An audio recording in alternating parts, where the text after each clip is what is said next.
satu sound yang begitu menyeramkan. Halo sobat semua, selamat datang dan salam jumpa di channel kita Habis Tajakan Break. Gimana kabarnya hari ini? Semoga kalian dalam sehat-sehat selalu dan dalam lindungan Tuhan Yang Maha Kuasa. Video kali ini kita tidak mengupload tentang sebuah perjalanan pendakian.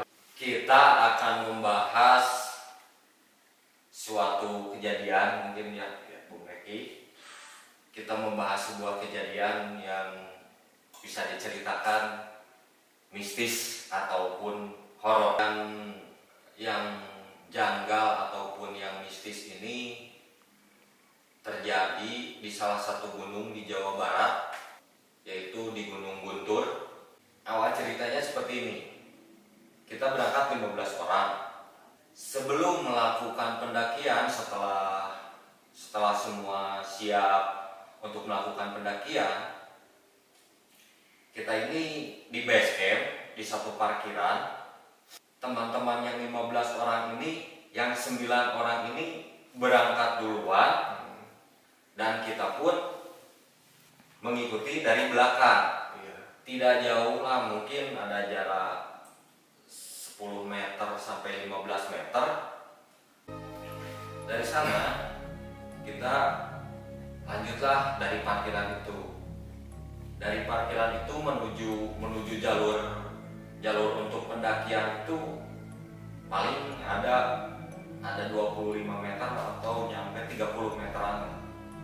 Dari sana itu pas masuk mau ke jalur pendakian, saya lihat si jalan itu ada 3 jalur, ada yang ke kiri, ke tengah, sama ke kanan. Tapi dalam hati saya, kok perasaan dulu si jalur ini cuma ada 2 gitu.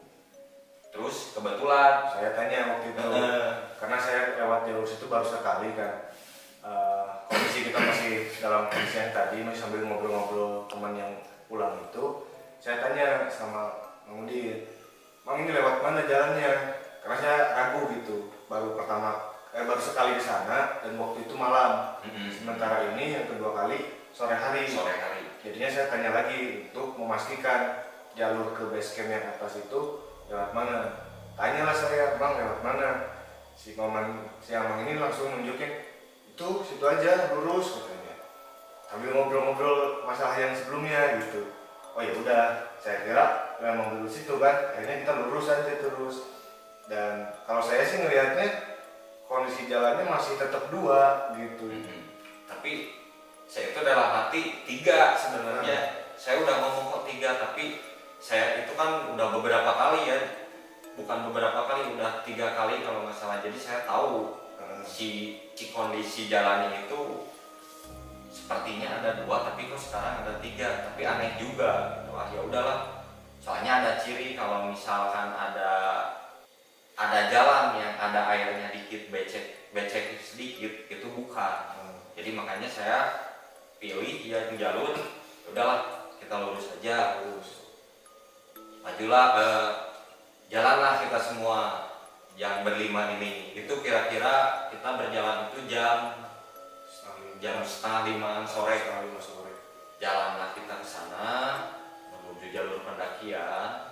Setelah ada 30 menit atau sampai 45 menitan, si Bang Reki ini ingetin saya gitu. Saya ragu di situ karena meskipun baru sekali, tapi saya ingat gitu. Jalannya itu, treknya itu nggak seperti ini gitu. Saya sambil jalan sambil mikir, beneran jalannya bukan gitu. Sampai beberapa kali saya nanya kan, Mang, ini beneran ke jalannya ke sini? Bener. Si Amang ini yakin banget itu jalan yang ke situ, yang buat ke base camp. Aja udah jalan, tapi kanan kiri itu kok banyak pohon-pohon ya apa ya, tanaman kayak jagung gitu. Terus jalannya setapak, sawah gitu. Landai. Padahal seingat saya itu jalurnya bebatuan. Terus langsung nanjak. Pas belok kiri bebatuan nanjak. Harusnya seperti itu. Tapi memang setelah diingetin sama si Bang Reki ini, saya itu yakin dan pasti bahwa jalannya itu memang kayak diinget-inget dulu. Oh iya sih, jalannya memang seperti ini gitu. Saya sampai si Reki kan sampai berapa kali nih, bukan sini, saya tetap aja nggak gimana, maksudnya masih penasaran. Kita lihat dulu ke depan, kalau misalkan ada bekas kaki atau bekas sepatu banyak pendaki, berarti ini benerin jalan yang benar. Dan ternyata ketika kita udah mentok nih di jalan pertama itu kan ada kayak tanya-tanya ya, terus kamu nyuruh coba dulu naik ya tadi kan. Saya naik duluan tuh karena saya di depan, waktu itu posisinya leader di antara 5 orang itu. Naik ke depan, pas udah turun gini memang betul di situ ada sampah-sampah pendaki yang biasa dibawa kayak coki-coki, permen kayak gitu. Bahkan ada puntung rokok yang waktu itu masih nyala. Ya udah lewat situ, wah ada sampah, terus ada jejak kaki. Emang bener bang kesini. Saya juga antara bener dan tidak, tapi ada jejak itu. Oke lah sini. Ya. Akhirnya kita lanjutkan ya, gitu. Lanjut sebentar, itu kira-kira mungkin jam 5-an 20 menitan lah. Saya lihat jam. Tapi dalam hati saya juga sambil ingat-ingat lagi bahwa jalannya ini emang gak seperti ini. Tapi karena ada rasa penasaran, saya lanjut ke depan. Terus lihat waktu juga mau menjelang maghrib. Saya ingat-ingat lagi dari sana kita kan berhenti tuh. Pas berhenti itu saya ingat-ingat dan ternyata benar ingatan saya bahwa jalan untuk jalur pendakian ke Guntur itu harusnya itu belok ke kiri. Nah dari sana kita berembuk lagi yang berlima ini, karena saya juga kasihan sama si teman saya yang cewek itu yang dari Jakarta. Itu baru pertama ke sana. Dari sana kita berembuk dan kita pastikan lagi bahwa kita harus balik lagi karena ini salah jalan. Dari sana kita jalanlah balik lagi, kita ke jalan yang tadi. Sebelum sampai kita balik ke jalan yang tadi yang mau ke arah yang harusnya salah satu teman saya ngelihat di perkebunan itu ada bapak-bapak yang lagi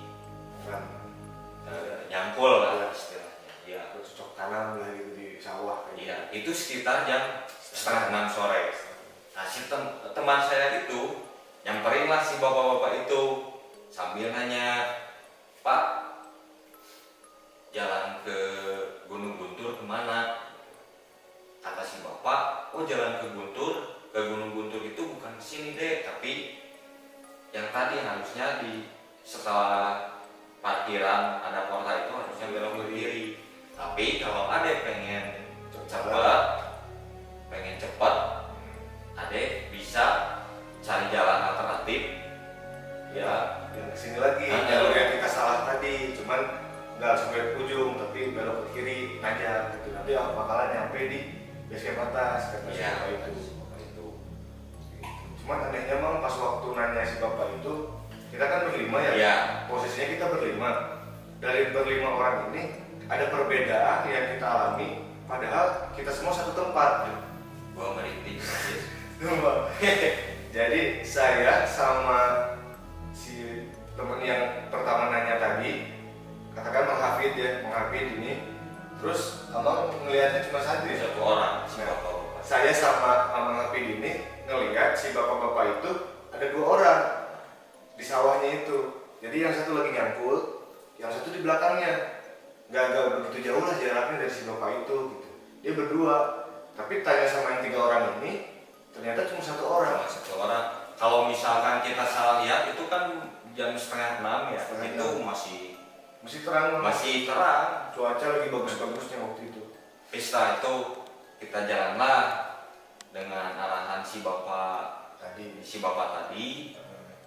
bisa bisa pakai jalan alternatif, terus nanjak, kita jalan ke sana, nanjak sekitar ada jam 6-an lah, sekitar jam 6, karena pada waktu itu si maghribnya itu jam 6 lebih. Kita jam 6 nyampe ke atas, dan setelah di atas, waduh, merinding ya sih. Setelah di atas, mungkin Bang Reki dulu, soalnya saya itu terakhir datang. Yang pertama posisinya masih sama kayak tadi, jadi saya sama si Bang Hafid ini berdua di depan, yang tiga Mudin sama Mbak Aul sama Rizky, yang satu lagi itu bertiga di belakang. Jaraknya juga nggak terlalu jauh, cuman pas nanjak ya udah nanjak. Nah saya sama si Bang Hafid ini ngecek dulu ke atas, yang duluan soalnya Bang Hafid. Nyampe di atas, Bang gimana? Balik lagi. Gimana Bang? Balik lagi. Nah, kenapa? Bingung saya tuh. Soalnya saya belum nyampe ke atasnya banget. Ya samperin lah. Bang gimana? Tuh dia sampai kebingungan. Tasnya itu carry-nya dijatuhin gitu aja. Dia kebingungan, pokoknya keringat di sini banyak banget pokoknya. Sampai gini-gini, lagi nggak ada jalan ini. Satu-satunya kita balik. Tapi emang itu sebelah sana kok ada jalan gitu. Kayak ada jalan. Nah pas di situ pun kita berdebat dulu tuh. Karena posisinya jalan atas yang pertama itu benar-benar jurang loh. Jadi melihat di sini tuh jurang gitu. Ada satu opsi ke sini jalurnya itu. Saya coba ngecek sini sendiri. Si Amal Hafid dia istirahat sambil minum ngopi gitu, ngerokok. Saya sana. Yang saya lihat juga nggak ada apa-apa. Pas udah nyampe ujung itu udah kayak apa ya, pohon-pohonan tinggi itu nutup jalan. Jadi bukan ini. Akhirnya saya memutuskan balik lagi ke tempat si Bang Hafid yang tadi ngopi gitu. Saya ke situ, yang bertiga nyampe. Setelah itu, setelah mereka duluan kan nyampe duluan, saya akhirnya nyampe juga ke sana. Saya juga penasaran, gimana Ki? Katanya, Bang, mentok di sini gak ada jalan. Saya penasaran yang buat ngelihat yang ke kiri, tapi tetap si Hafid itu saya gak boleh lihat. Tapi saya penasaran, kok kenapa gak boleh lihat? Saya deketin, ternyata saya kaget, ternyata di situ jurang. Yang ke kiri itu benar-benar jurang. Dan yang ke kanan itu memang mentok, nggak ada jalan buat jalan kaki. Dan di sana itu saya jadi ingat banget dan jelas banget, di situ itu ada satu saung yang begitu menyeramkan. Dan kecil kayak gitu buat tani. Dan akhirnya kita berembuk, akhirnya kita membuat keputusan juga, kita harus balik lagi ke jalan yang tadi. Pokoknya harus balik lagi. Kita balik lagi ke jalan yang awal, dan kita pun berhasil juga menyusul rombongan kita yang sudah ada di base camp. Dan setelah kita di base camp, kita ditanya, tadi jalan mana? Kata saya jalan lurus. Lah, kok jalan lurus? Harusnya itu ke kiri. Ya, saya justru malah bertanya, kok kenapa sih di persimpangan itu nggak ada plang? Harusnya itu kan setiap jalur biasanya ada petunjuk arah, misalkan jalan menuju jalan gunung apa gitu, atau menuju base camp. Nah ini nggak ada. Kata si rombongan yang tadi ada katanya, kan? Ada. Semua yang duluan itu bilang ada pelangnya itu gede, warna oranye. Iya, gitu. Ada tulisan menuju base camp gunung gitu. Dan ya sudahlah, kita sudah berada di sini di base camp, semuanya pada aman, dan kita istirahat sebentar. Karena pada waktu itu kita nyampe jam 8 malaman. Kita break dulu sejam, jam 9 malam kita langsung trekking nyampe di situ. Kita ya istilahnya kita nyampe trekking, kita bermalam di sana, dan paginya kita turun lagi. Nah setelah kita turun di di dalam perjalanan turun itu kita ketemu sama teman yang udah lama ya, yang udah lama ketemu sama si Augie ya. Nah, saya bilang, Augie, kemarin saya nyasar. Lah, kok bisa nyasar? Emang jalan kemana? Saya kasih tahu itu jalan yang lurus, harusnya kan ke kiri. Kata si Augie, iya, tapi kalau mau jalan ke sana hati-hati, soalnya di situ ada bangunan tua tuh. Gua makin gini. Bangunan tua yang di tengah-tengah perjalanan yang persimpangan tadi gitu. Emang agak gede ya bangunannya. Jadi bangunannya itu yang bukan bangunan tua, maksudnya bangunan setengah jadi. Nah, iya. Gak diapa-apain gitu. Jadi udah gitu, bangunan yang masih berbentuk bata, belum ditembok, belum apa-apa, cuma bangunan doang. Pinggirnya ada kebun, ada kolam, ada pohonan apa gitu di persimpangan itu. Nah, kita ngobrol lah sama si Augie dari perjalanan menuju turun, dan lagi-lagi si 9 orang itu duluan, kita berlima tetap aja di belakang karena memang kita yang punya tanggung jawab ya. Setelah kita turun sambil ngobrol sama si Augie, dan tibalah kita di tempat jalan yang di persimpangan yang kemarin jalannya itu ada 3, ada yang kiri, tengah, sama yang kanan. Nah, pada waktu itu si Rizky duluan, si Mahafid, terus saya sama si Augie, Reki, sama Baul paling terakhir. Nah, si Rizky duluan, pas nyampe di persimpangan itu si Rizky itu diam di sana sambil lirik kanan kiri. Saya ngobrol sama si Augie. Nah, pas saya ngobrol sama si Augie, saya itu mau mastiin sama si Augie kalau saya itu kemarin itu ngambil jalan yang tengah. Pas udah sampai di persimpangan itu, pas saya mau nunjukin sama si Augie, nah Augie, saya kemarin itu jalan ke, pas saya mau tunjukin si jalan yang kemarin itu jadi berubah gitu. Jadi nggak ada. Saudara saya merinding banget. Jadi pas saya mau nunjukin sama si Augie jalan sini itu, si jalan itu udah berubah. Pas itu ya, Augie, kenapa jalannya nggak ada? Terus sekarang jalannya kayak beda. Setelah itu si Rizky nyamperin saya.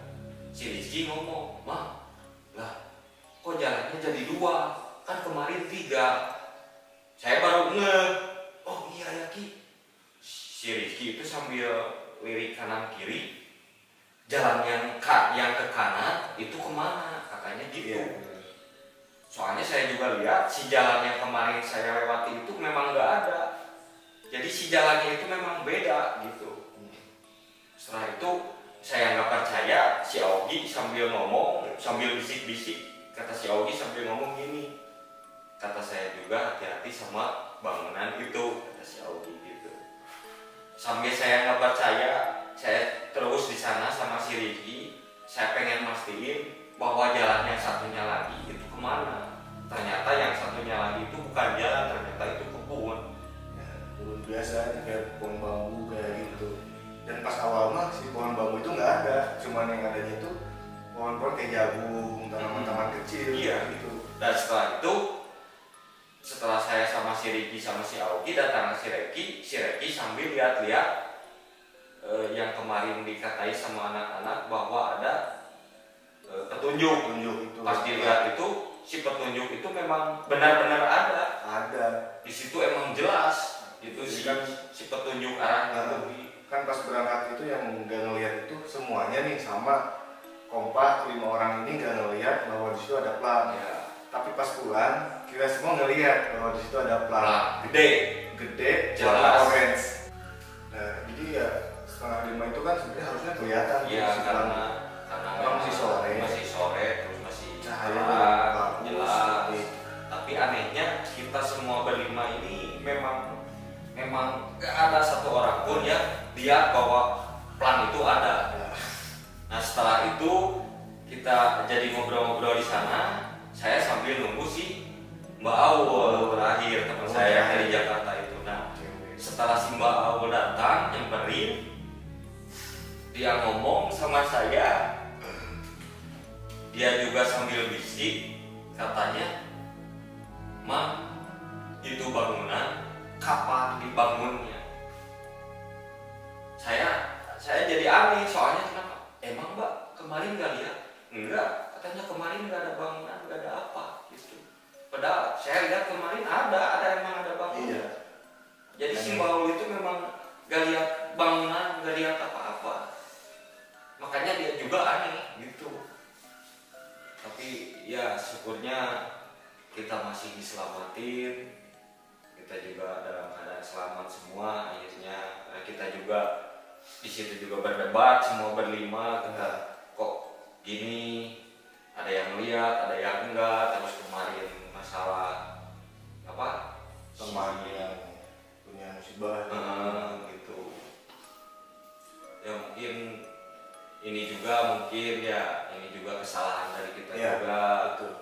Jadi banyak banget kesalahan yang dilakukan di sana selama yang kemarin ya. Jadi kita dalam keadaan kalut karena memang ada salah satu orang tua dari teman kita yang meninggal. Kita juga berangkatnya itu jam sore, jam 4:30 katanya. Kalau kata orang-orang tua itu jam segitu itu kalau di bahasa Sundanya itu sarepna itu memang nggak boleh gitu. Jadi buat teman-teman semua yang suka mendaki gunung atau yang bepergian ke alam bebas, saya sarankan, saya rekomendasikan kalau memang kita sudah nyampe di base campnya itu jam 5-an sore, lebih baik kalian break, tunggu dulu sampai azan maghrib, kalian sholat dulu dan kalian berangkat setelah maghrib. Kalau memang mau melakukan pendakian di malam hari, lebih rekomendasi lagi kalau pendakian dilakukan di pagi hari. Pagi hari, saya rekomendasikan itu yang paling aman. Paling aman kalau pagi. Dan memang ada satu lagi kesalahan dari kita pada saat pendakian itu, bahwa dari salah satu teman kita itu, kita melakukan pendakian itu pada hari Jumat.